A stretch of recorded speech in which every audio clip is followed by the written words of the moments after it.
Buenos días, creo que todos nos conocemos. Soy Cristina Vázquez y hoy vamos a hablar sobre las urgencias oftalmológicas en atención primaria.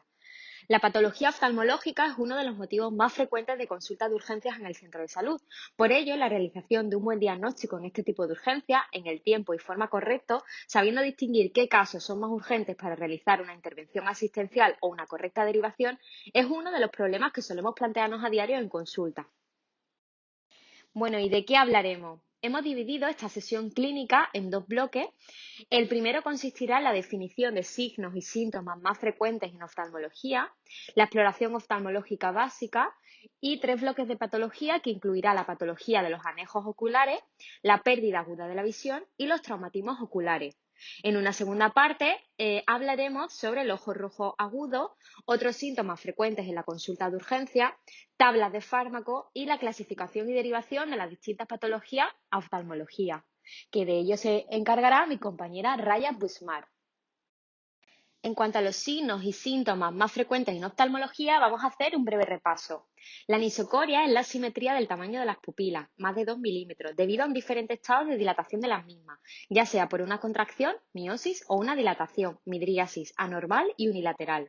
La diplopía es la percepción visual de dos imágenes de un único objeto. La discromatopsia es la alteración en la percepción de los colores, pueden ser congénitas o adquiridas. La epífora es el rebosamiento de las lágrimas desde el borde del párpado sobre la cara. El escotoma es el área del campo visual de función visual deprimida o completamente ciega, rodeado de una función visual normal. Generalmente se produce por lesión de la retina, el nervio óptico o de las vías visuales cerebrales. El hipema es la presencia de sangre en la cámara anterior. Generalmente suele ser postraumático por neovascularización del iris o por iritis infecciosa.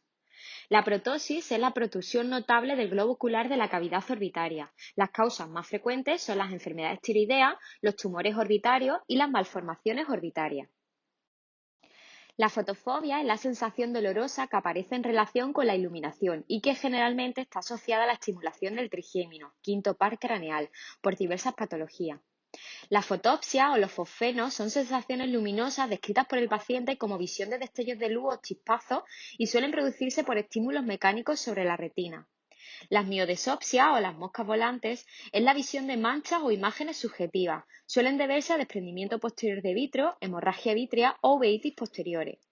La quimosis es el edema en la conjuntiva o por debajo de ella que aparece como un engrosamiento e hinchazón conjuntival. La hiperemia ocular es la presencia de enrojecimiento que afecta en parte o en su totalidad al segmento anterior del ojo. Hay tres formas. La inyección conjuntival, donde la hiperemia se localiza en el plexo vascular superficial o conjuntival y es muy típica de las conjuntivitis, como podemos observar en la imagen de la izquierda. La inyección ciliar, de localización más profunda, con afectación del plexo epiescleral y una hiperemia intensa alrededor de la córnea. Es frecuente en la uveitis anterior y en el glaucoma agudo. Y una forma mixta, donde existe hiperemia en los vasos superficiales y en los vasos profundos.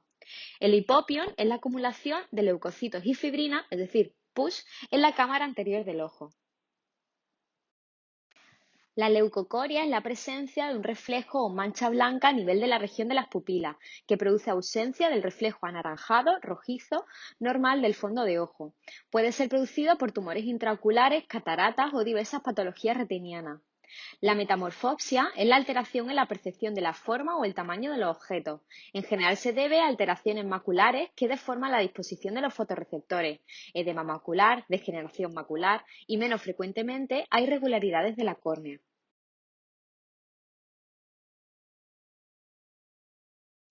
Como sabemos, antes de realizar una exploración oftalmológica, debemos realizar una historia clínica orientada hacia la patología del paciente, recogiendo sus antecedentes personales y oftalmológicos, y de forma detallada el proceso actual. Se debe preguntar sobre lo siguiente: forma de inicio y cronología de los síntomas, si el problema es monocular o afecta a ambos ojos, si ha notado pérdida de visión en uno o ambos ojos, si está afectada la visión central o periférica, la alteración de la visión, si ha sido brusco o ha sido gradual, si tiene o ha tenido dolor, si ha tenido enrojecimiento ocular, si tiene o ha tenido secreciones y si tiene o no visión doble. Para realizar una exploración oftalmológica básica, vamos a necesitar una linterna, retractores de párpados que nos podemos servir de un bastoncillo, colirio anestésico, fluoresceína y suero fisiológico, colirio midriáticos, un oftalmoscopio directo, optotipos y oclusor para determinar la agudeza visual, una lámpara de hendidura, que en nuestra consulta de primaria no disponemos de ella, un tonómetro para determinar la presión intraocular, que en nuestra consulta de primaria tampoco disponemos de ello, y algún otro equipamiento complementario que puede ser útil, como un retinógrafo y una rejilla de Amsler. La exploración oftalmológica básica debe formar parte del saber hacer de cualquier médico de atención primaria. Necesita solo un mínimo instrumental y ha de realizarse de forma ordenada para que las exploraciones previas no interfieran con las posteriores. Vamos a detallar los distintos pasos de una exploración oftalmológica básica que consistirán en determinación de la agudeza visual, la exploración externa y de los anejos oculares, la exploración del segmento anterior, la exploración de los movimientos oculares, la exploración de los reflejos pupilares, la determinación de la presión intraocular y el examen de fondo de ojo bajo midriasis farmacológica. La determinación de la agudeza visual es la exploración de mayor importancia en el paciente oftalmológico y la primera exploración que debemos realizar. El término agudeza visual se refiere a la medición angular que relaciona la distancia de prueba con el mínimo tamaño de objeto visible a dicha distancia. Es básicamente una estimación de la función de la mácula. Para determinarla se utilizan unos objetos de prueba denominados optotipos, habitualmente compuestos por letras, números o símbolos sencillos, que se colocan a una distancia determinada, generalmente a 6 o 4 metros, pero hay que comprobar las indicaciones del fabricante de los optotipos. Los optotipos pueden ser dibujos, geométricos y direccionales. Los más comunes son la carta de Snellen, el test de Landau y el test de Pigasus. ¿Cuáles son las normas para medir la agudeza visual? Si el paciente utiliza corrección óptica, se deberá medir la agudeza visual usando su corrección óptica más reciente. El paciente no deberá estar deslumbrado. Los optotipos deben estar correctamente iluminados y a la distancia adecuada. El centro de la pantalla de los optotipos estará al mismo nivel que los ojos del paciente. En niños que no sepan leer, se han de utilizar optotipos de dibujo, como el que tenemos en la imagen a la derecha. En personas con dificultad para la lectura, se utilizarán escalas que puedan hacer por imitación. Debemos medir la agudeza visual de lejos y de cerca mediante los optotipos adecuados. Medir la agudeza visual en cada ojo por separado, ocluyendo el ojo no explorado. Comenzar preguntando al optotipo, letra, dibujo, de mayor a menor tamaño, procurando que el optotipo se elija de forma aleatoria. La agudeza visual que se anotará será la del optotipo más pequeño visto, al menos 2 optotipos de la misma fila. Si el paciente no alcanza una agudeza visual de la unidad, se debe medir nuevamente utilizando el agujero estenopeico. En caso de presentar un defecto de refracción, la agudeza visual mejorará al utilizar un agujero estenopeico, ya que al utilizarlo solo penetran en el ojo los rayos de luz que entran o viajan perpendiculares a la córnea y que, por tanto, no tienen que ser refractados por esta. Si al comenzar la medida de la agudeza visual a la distancia a la que está calibrado el T, el paciente no ve el optotipo de mayor tamaño, se acercará el test a una distancia de 1 metro y se repetirá el mismo procedimiento. En este caso, el resultado de la agudeza visual será el valor de la última línea leída por el paciente dividida entre la distancia para la cual está calibrado el test. Por ejemplo, si a 1 metro el paciente solo es capaz de leer la primera fila de los optotipos, valor 0,1 en escala decimal, su agudeza visual será de 0,025 en caso de ser un test calibrado a 4 metros. En el caso de no ser capaz de distinguir ninguno de los optotipos a una distancia de 1 metro, se procederá al recuento de dedos. Para ello, todas las luces de la sala deben estar encendidas y se le permitirá al paciente que cuente el número de dedos levantados de la mano del explorador y se anotará la distancia, a 1 metro, a 50 centímetros, a 25 centímetros. Si no es capaz de contar dedos, entonces se anotará si distingue bultos o movimientos de mano o si percibe la luz. Si no percibe la luz, se anotará como amaurosis. En cuanto a la exploración externa y de los anejos oculares, a simple vista se pueden observar los párpados, las cejas y los tejidos circundantes, la córnea, la conjuntiva y el iris, si hay asimetría facial, si hay alteración del tamaño pupilar o de su forma y debemos evertir el párpado. Esto debe realizarse siempre ante la sospecha de cuerpos extraños corneales y o conjuntivales. Se realizará de la siguiente forma. Colocaremos un bastoncillo horizontalmente en el surco palpebral superior para hacer palanca. Sujetaremos las pestañas con el dedo pulgar e índice y tiraremos del borde palpebral superior. Tiraremos del borde palpebral superior hacia afuera y arriba para doblar el párpado sobre el bastoncillo y luego retiraremos el bastoncillo. Es importante que el paciente se relaje e intente mirar hacia abajo. Para la exploración del segmento anterior debemos usar una lámpara de hendidura y empezaremos la observación desde fuera hacia adentro. Iniciaremos la exploración por los párpados, su borde libre y las pestañas. Luego examinaremos la conjuntiva palpebral inferior y los fondos de saco, como podemos observar en la figura superior izquierda. Continuaremos con la conjuntiva vulvar y luego con esclera, limbo y córnea, como podemos ver en la imagen superior derecha. Luego observaremos cámara interior, iris y cristalino. Debemos estimar la profundidad de la cámara anterior y valoración del ángulo iridocorneal. Antes de estilar ningún midriático, es importante detectar los ojos con cámaras anteriores muy estrechas, por el riesgo de desencadenar un ataque agudo de glaucoma. La estimación de la profundidad de la cámara anterior se puede efectuar mediante la técnica de Van Eyck, que se realiza de la siguiente forma. Utilizaremos la lámpara de hendidura que ilumina el limbo desde la zona temporal. Utilizaremos una anchura de franja mínima, iluminación máxima y un ángulo de inclinación entre 30 y 60 grados. La profundidad de la cámara anterior se distinguirá como una zona oscura entre el reflejo del iris y la imagen de la parte posterior de la córnea, como podemos ver en las imágenes inferiores. La clasificación de la profundidad de la cámara anterior se determina calculando la cantidad de veces que el espesor corneal estaría en la cámara anterior, es decir, determinando el ratio entre el espesor corneal y el espacio de la cámara anterior. Si no disponemos de lámpara de hendidura, como nos ocurre en atención primaria, podemos estimar la profundidad de la cámara anterior con una linterna de la siguiente manera. Se alumbra el segmento anterior desde el lado temporal y se observa si se produce sombra. Esta sombra se produce por la angulación y convexidad del iris cuando la cámara es estrecha, como vamos a ver en la siguiente diapositiva. La tinción con fluoresceína pone en evidencia los defectos en el epitelio corneal y o conjuntival. Se ven mejor si se ilumina la córnea con el filtro azul cobalto. Siempre que sea posible, es mejor utilizar tiras de fluoresceína en vez de colirio, ya que estos últimos suelen contener anestésico en su composición. Además, exigen controlar el tiempo desde la abertura del envase. En cuanto a la exploración de los movimientos oculares, debemos comprobar si hay dolor o restricción de los movimientos oculares en las denominadas 9 posiciones diagnósticas de la mirada. Se realiza de la siguiente forma.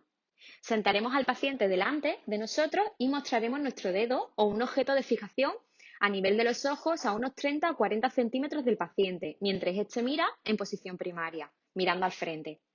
Le pediremos al paciente que siga el objeto con la mirada, sin mover la cabeza, mientras lo mueve a los 6 campos cardinales y luego arriba y abajo en la línea media. Comprobaremos si los ojos se mueven de forma coordinada y si realizan los movimientos con la misma amplitud. Si no es así, lo anotaremos o haremos un dibujo o un esquema.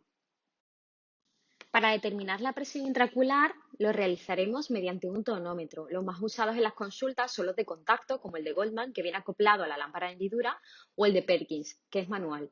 El valor medio de la presión intraocular, PIO, es de 15 milímetros de mercurio y los límites normales oscilan entre los 10 y los 20.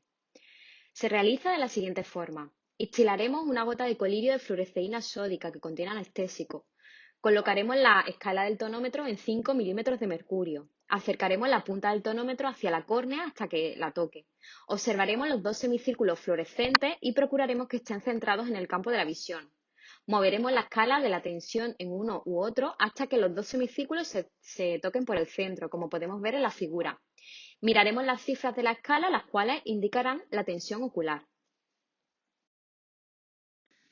En cuanto a la exploración de los reflejos pupilares, colocaremos al paciente en una habitación con una iluminación moderada baja.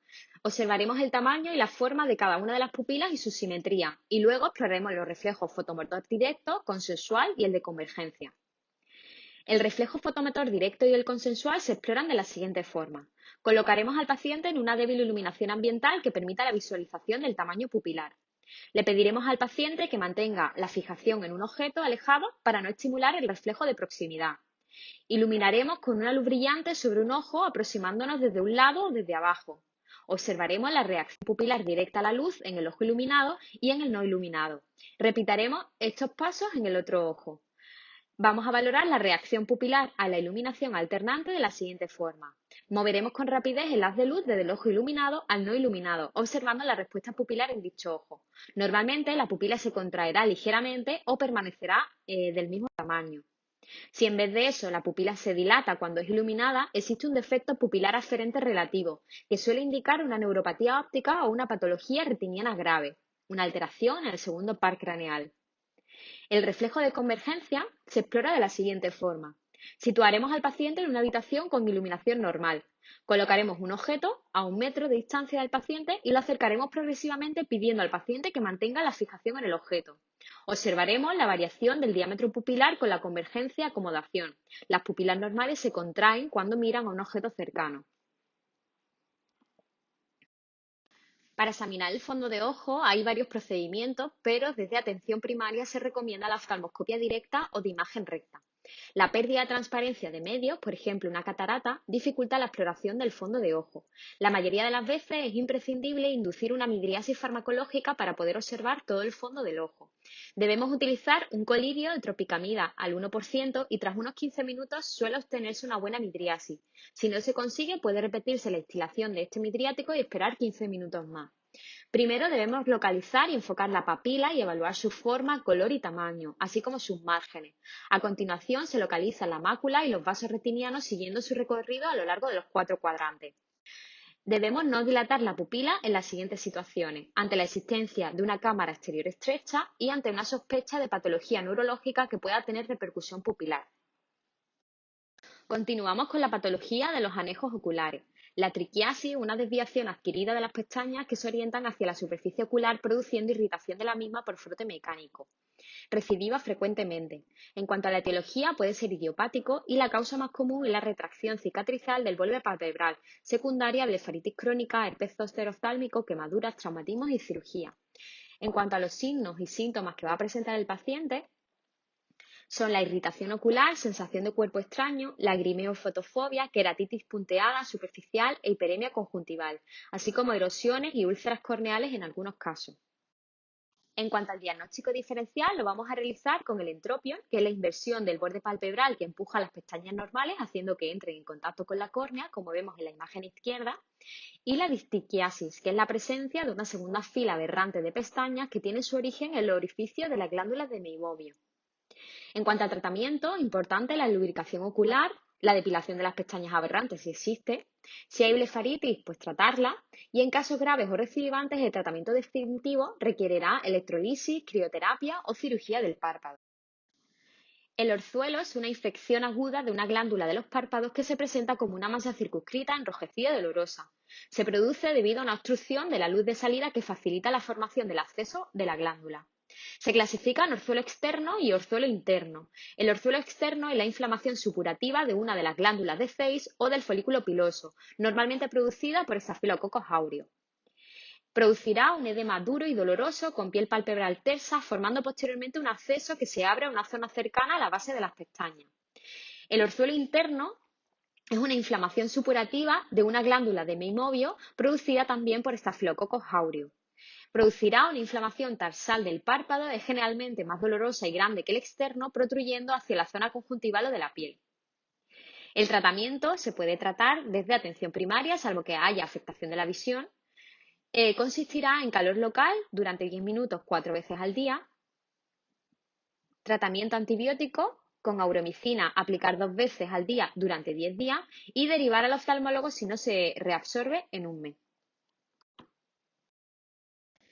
El chalazión es una inflamación crónica granulomatosa secundaria a la retención prolongada de lípido en una o más glándulas de Meibomian. Inicialmente es indoloro y con signos inflamatorios discretos. No se suele sobreinfectar, a diferencia del orzuelo. Ocurre principalmente en el párpado superior. En cuanto al tratamiento, es similar al orzuelo: calor y masaje palpebral en el chalazión pequeño y derivar al oftalmólogo si no se resuelve con el tratamiento médico o en caso de chalazión recidivante en pacientes de edad avanzada o con blefaritis crónica unilateral, ya que puede tratarse de un adenocarcinoma sebáceo del párpado. La dacrocistitis aguda es una inflamación del saco lacrimal causada por obstrucción e infección del mismo. Es más frecuente en mujeres mayores de 50 años por bloqueo del sistema de drenaje lacrimal. El germen más frecuentemente implicado es el Staphylococcus aureus. Produce hiperemia y tumoración inflamatoria aguda en el ángulo interno, como podemos ver en la imagen. Edema y eritema del párpado inferior que se puede extender a la mejilla. Dolor intenso en la zona inflamada. Supuración por los puntos lagrimales. Puede haber hiperemia conjuntival leve y lagrimeo. Y puede progresar hasta un acceso del saco lacrimal. Se puede complicar con una celulitis preseptal o postseptal. Desde primaria debemos remitir al paciente a oftalmología para valoración y tratamiento. En un inicio podemos poner antibióticos por vía oral con amoxicilina clavulánico, un colirio de teobramicina 4 veces al día durante 10 días, algún AINE y compresas calientes 4 veces al día durante 7 días. Será derivado a oftalmología porque requerirá incisión y drenaje del acceso, así como corrección quirúrgica de la obstrucción una vez se haya resuelto el episodio agudo. Si el paciente presenta fiebre o mal estado general, se deberá hospitalizar para tratamiento antibiótico intravenoso. La celulitis preseptal es la inflamación aguda de las estructuras de la órbita anteriores al septum orbitario, piel, tejido celular subcutáneo y músculo, y es más frecuente en niños. En cuanto a la clínica, produce un dolor palpebral agudo, inflamación del párpado y de la zona periodontitaria, el ojo está blanco, como podemos ver en la figura, no hay proptosis, la motilidad ocular extrínseca está conservada, a diferencia de la celulitis orbitaria, y el paciente suele estar afebril.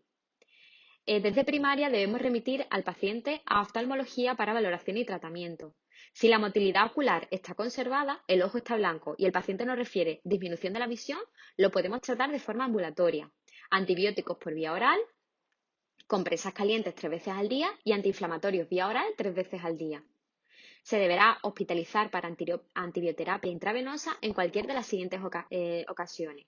Pacientes con aspecto tóxico, pacientes que no puedan seguir correctamente el tratamiento por vía oral, niños menores de 5 años y pacientes que no mejoran o empeoran después de 24 o 48 horas de haber iniciado la antibioterapia por vía oral. La celulitis poseptal orbitaria es la inflamación aguda de las partes blandas de la órbita. Es la patología orbitaria más frecuente en niños, generalmente de origen infeccioso y la mayoría de las veces bacteriano. Puede producir complicaciones graves, absceso perióstico, trombosis del seno cavernoso o meningoencefalitis si no se trata adecuadamente. En cuanto a los síntomas y signos que va a presentar el paciente, son dolor orbitario muy intenso, malestar general y fiebre, hiperemia ocular y secreciones, limitación de la motilidad ocular extrínseca, proptosis, puede haber una disminución de la agudeza visual, defecto en la pupila aferente y discromatopsia en casos graves. En cuanto al tratamiento, debemos derivar de forma urgente al oftalmólogo para ingreso.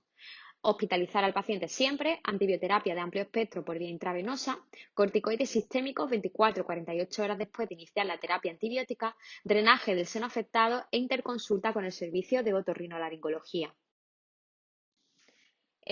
Os dejo una tabla de resumen de las patologías de los anejos oculares que hemos estado detallando. Continuamos con la pérdida aguda de la visión. La pérdida brusca de la visión es una causa frecuente de consulta en urgencias. Puede ocurrir a cualquier edad a lo largo de la vida. Suele ser unilateral en la mayoría de los casos. Puede ser producida por causas muy graves, por lo tanto debe ser tratada como una emergencia. Derivar siempre de forma urgente al oftalmólogo para valoración y tratamiento. En cuanto a las causas oculares más frecuentes, podemos dividirlas en pérdida aguda permanente de la visión y pérdida aguda transitoria de la visión.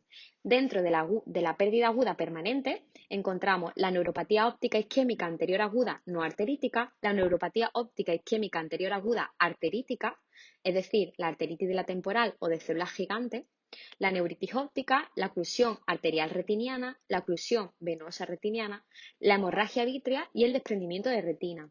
En cuanto a la pérdida aguda transitoria de la visión, podemos encontrar la amaurosis fugax, la drusa del nervio óptico y el papiledema. Esto es un algoritmo de actuación ante una disminución brusca de la visión. Se debe explorar siempre el fondo de ojo sin dilatar para examinar la papila y si hay edema de papila el paciente debe ser derivado de forma urgente al oftalmólogo.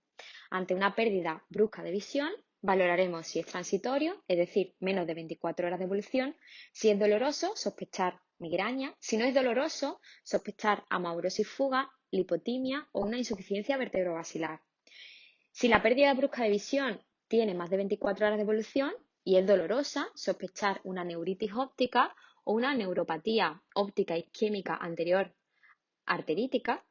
Si es indolora, sospechar oclusiones vasculares, una noia no arterítica, un desprendimiento de retina o una hemorragia vítrea y macular.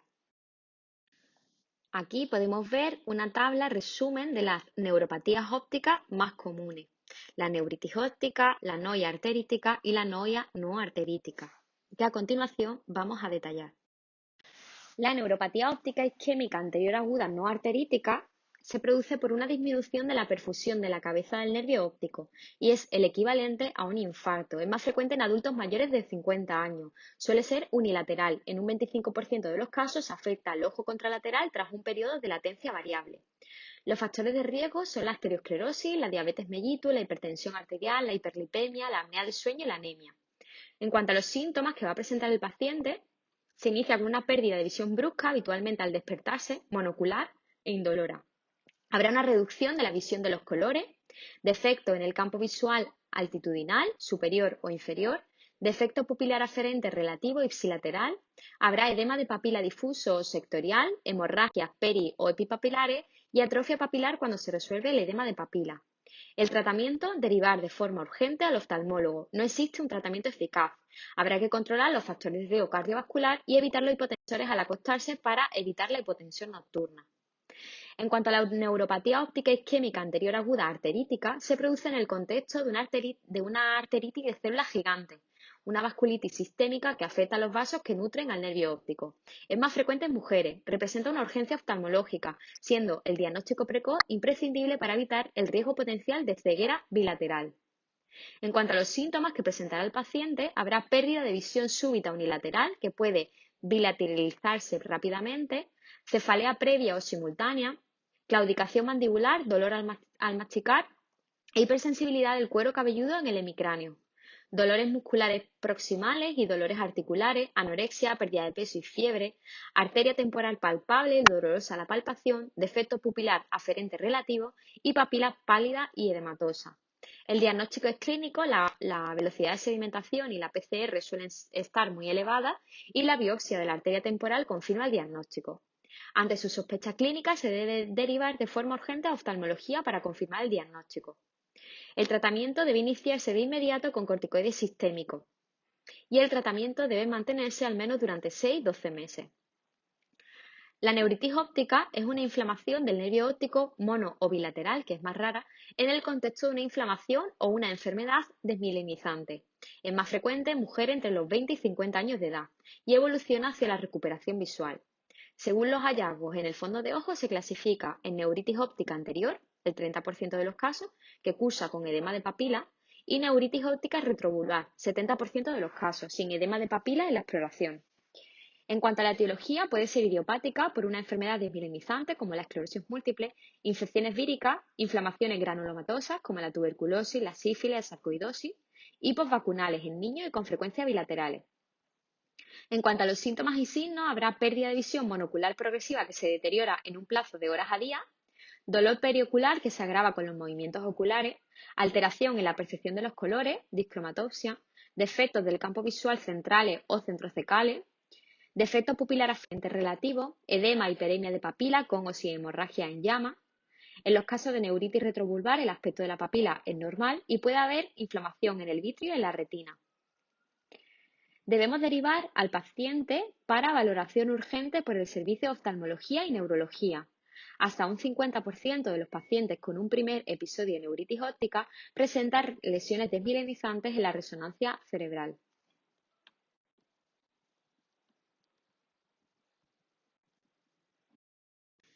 En cuanto a la oclusión arterial retiniana, se produce por una interrupción brusca de la circulación arterial y da lugar a un verdadero infarto de la retina. Es mucho menos frecuente que la obstrucción venosa. La oclusión puede producirse en la arteria central que la retina o más frecuentemente en una de sus ramas, casi siempre en la rama temporal, y su pronóstico visual es desfavorable. Las causas más frecuentes en cuanto a su etiología son los émbolos de colesterol, calcio o fibrina. Según la edad del paciente, debemos pensar en las siguientes causas o enfermedades predisponentes. En pacientes jóvenes, estados de hipercoagulabilidad o vasculitis. En mayores de 50 años, arteriosclerosis, hipertensión arterial, diabetes o dislipemia. Y en mayores de 65 años, arteritis de la temporal. En cuanto a la sintomatología del paciente, aparecerá pérdida brusca e indolora de la visión central unilateral. El paciente puede llegar a la maurosis en las oclusiones de la arteria central o de una parte de la visión en la oclusión de la rama arterial. Habrá defecto pupilar aferente marcado, pupila en midriasis, apariencia blanquecina de la retina que empieza a manifestarse a las pocas horas de la oclusión, mancha de color rojo cereza en el centro de la mácula, como podemos ver en la siguiente imagen. En ocasiones puede visualizarse los émbolos arteriales retinianos y habrá una atrofia óptica que aparece en el estadio crónico. Si el cuadro clínico es compatible con una oclusión arterial retiniana, se debe descartar hipertensión arterial y solicitar evaluación cardiovascular, así como una analítica de sangre y de orina. Derivaremos cuanto antes al oftalmólogo porque la retina empieza a sufrir daños irreversibles en menos de 1 o 2 horas tras producirse la oclusión. El tratamiento suele fracasar en la mayoría de las ocasiones. Debemos indicar masaje ocular en periodos de 5 o 15 segundos durante 15 minutos, reducir la presión intraocular con acetazolamida o un betabloqueante tópico y, si se sospecha arteritis de células gigantes, administrar 1 gramo de metilprednisolona.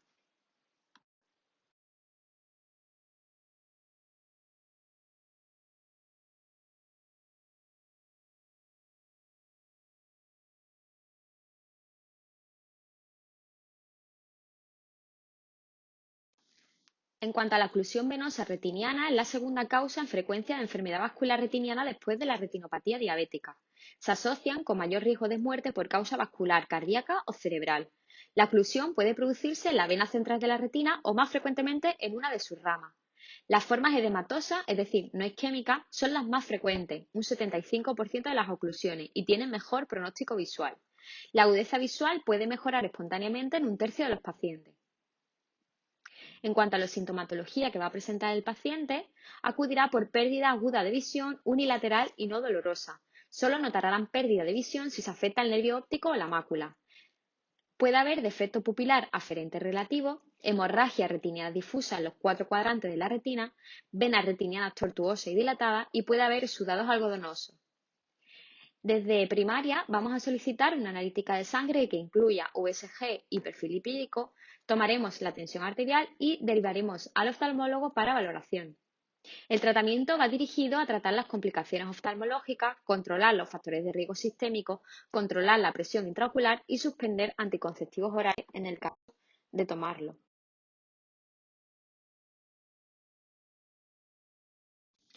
En cuanto a la hemorragia vítrea, son hemorragias que se producen por rotura de vasos normales de la retina o de vasos patológicos próximos al vitrio o en su interior, o por entrada de sangre e invasión del cuerpo vítreo de estructuras adyacentes.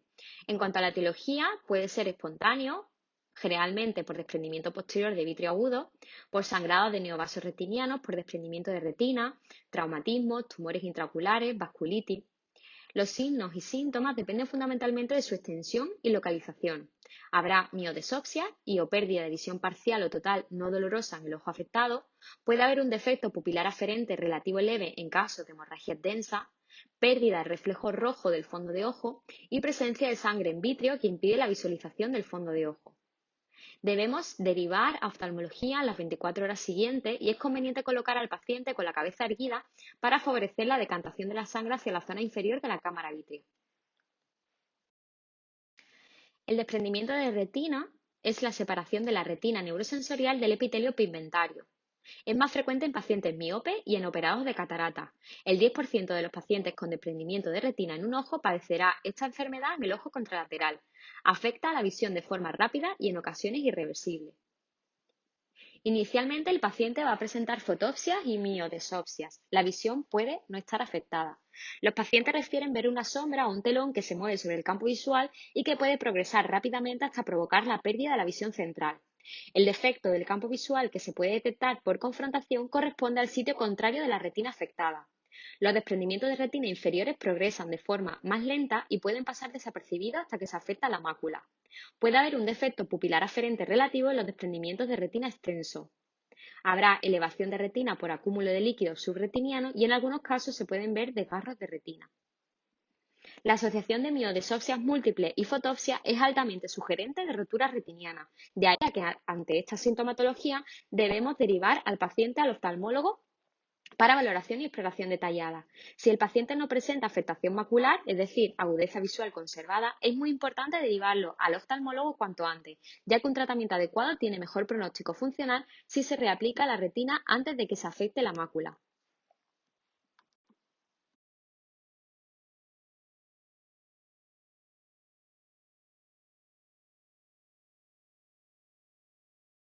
Ahora continuaremos con el bloque de traumatismos oculares. Comenzaremos con las quemaduras y causticaciones oculares. Representan hasta el 20% de los traumas oculares y el 3-4% de las lesiones relacionadas con accidentes ocupacionales. Pueden estar producidas por agentes ácidos, por ejemplo, un limpiador de piscinas, vinagre, ácidos de batería, o por álcalis, como la lejía, los cementos, los yesos, el amoníaco, fertilizantes, refrigerantes. Las causticaciones por ácidos desnaturalizan las proteínas tisulares que actúan entonces como una barrera que impide la posterior difusión del ácido.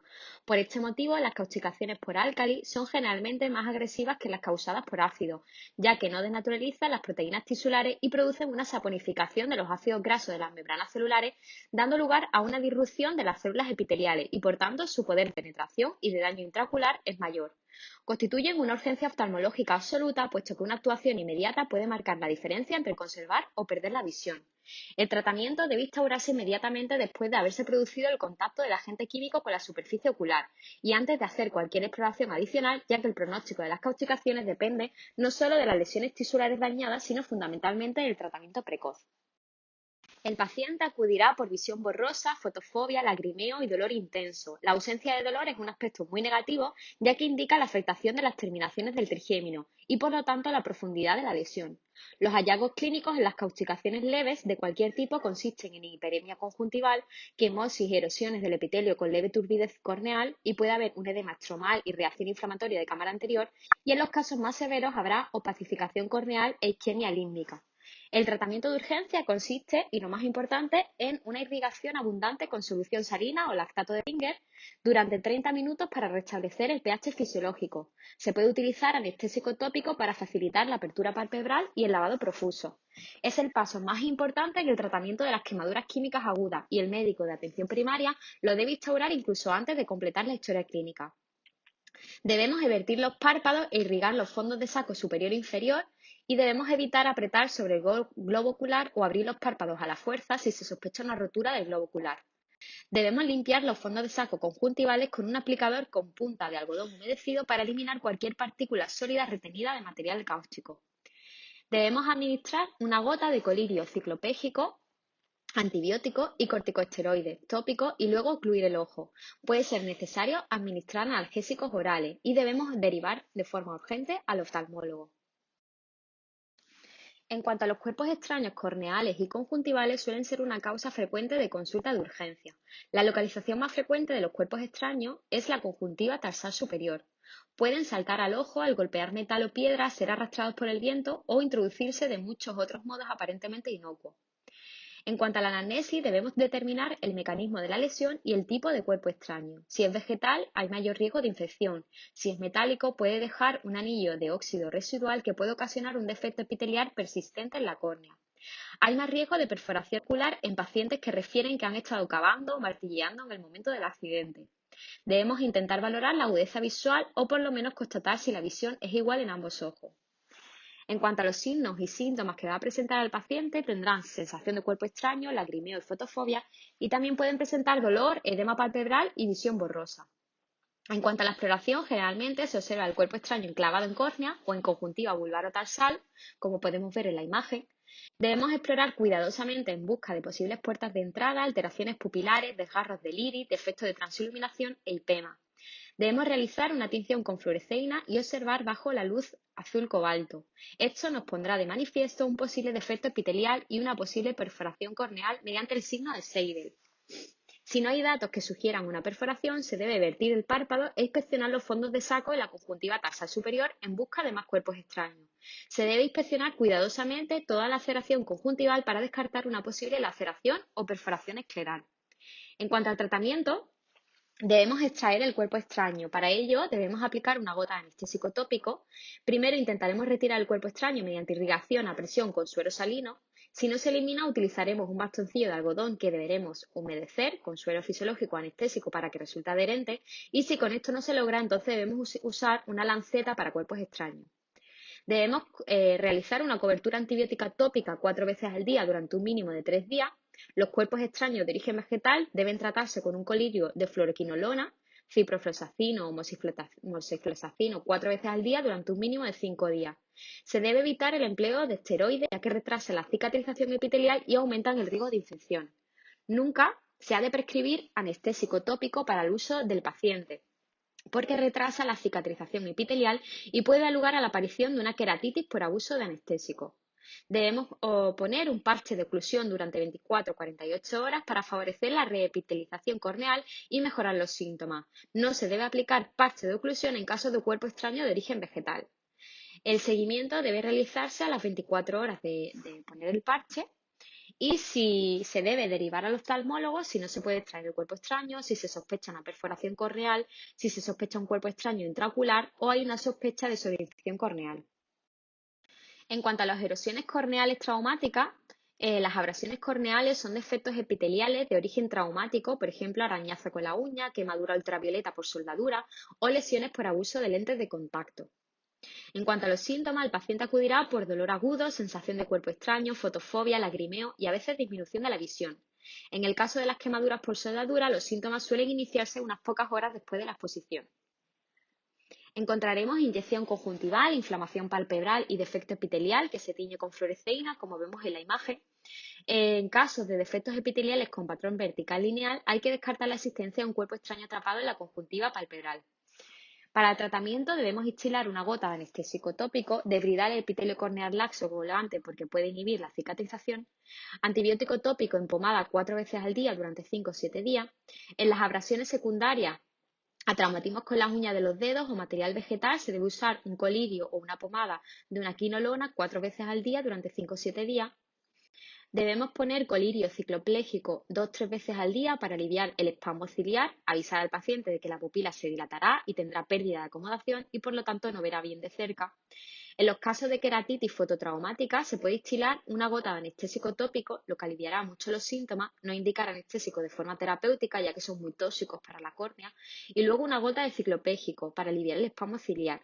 No utilizar corticoides tópicos ya que retrasan la cicatrización epitelial y aumentan el riesgo de infección. Ocluir con un parche semicompresivo para facilitar la reepitelización corneal y disminuir las molestias. No ocluir los ojos en caso de abrasiones por lentes de contacto ni en las secundarias a traumatismo por cuerpo extraño de origen vegetal. Realizaremos un seguimiento a las 24 horas para ver si mejora el defecto epitelial. En cuanto a las contusiones oculares, las causas más frecuentes son las agresiones y los accidentes. Todo paciente que acude con un traumatismo contuso ocular debe ser explorado minuciosamente porque pueden existir lesiones potencialmente graves en diferentes estructuras, párpados, órbitas, segmento anterior y posterior. La primera regla es descartar una ruptura o perforación ocular, ya que el resto de exploraciones van a estar condicionadas por estas circunstancias. Si se sospecha una ruptura o perforación ocular, debemos determinar la agudeza visual, explorar los reflejos pupilares y pruebas de imagen para descartar un cuerpo extraño. No hacer resonancia cuando se sospecha un cuerpo extraño metálico y derivar inmediatamente al oftalmólogo. Si no existe perforación ocular, debemos evaluar agudeza visual, motilidad ocular intrínseca y motilidad ocular extrínseca. Si se evidencia una limitación en la supraducción, hay que pensar en una fractura del suelo de la órbita con captura del recto inferior, oblicuo inferior o del tejido fibroso que lo rodea. En cuanto al examen externo, debemos realizarla en el siguiente orden. Palparemos el borde orbitario para descartar la existencia de fracturas en esta zona. En las fracturas de la pared interna de la órbita puede aparecer un enfisema orbitario.